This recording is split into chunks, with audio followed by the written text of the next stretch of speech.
So New York Governor Kathy Hochul says she likes Zohran Mamdani's energy, but just not enough to endorse him. Y'all like the video right here. Follow for more updates. Check this one out. Governor, how have your conversations with Zohran Mamdani been going since the primary?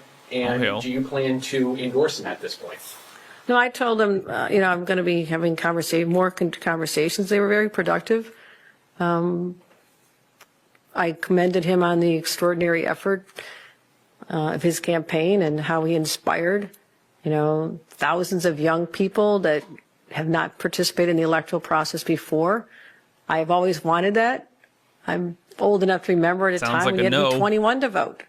And members of my family, older members of my family, were being sent to fight in a draft in Vietnam at 18, but not able to have a beer or to vote for president. So I think it's about time that young people understand how important elections are, and I think that energy was important. We have a lot of common interests.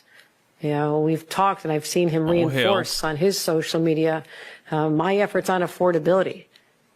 People in this state know that I drove this budget hard because I was not going to leave until I could offer about $5,000 of relief for people with families and let them know we understand what they're going through. I mean, the cost of groceries and utility bills Kathy. And, back to school close in a couple of months. What do you understand? It's hard on families. And so we found some common ground there, but also there's areas where I vehemently disagree with his positions when it comes to Israel.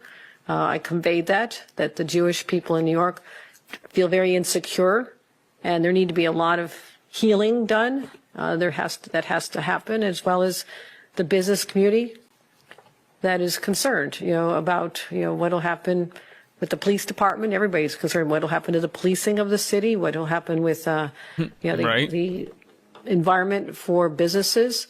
So conversations are important. I mean, I talk to everybody.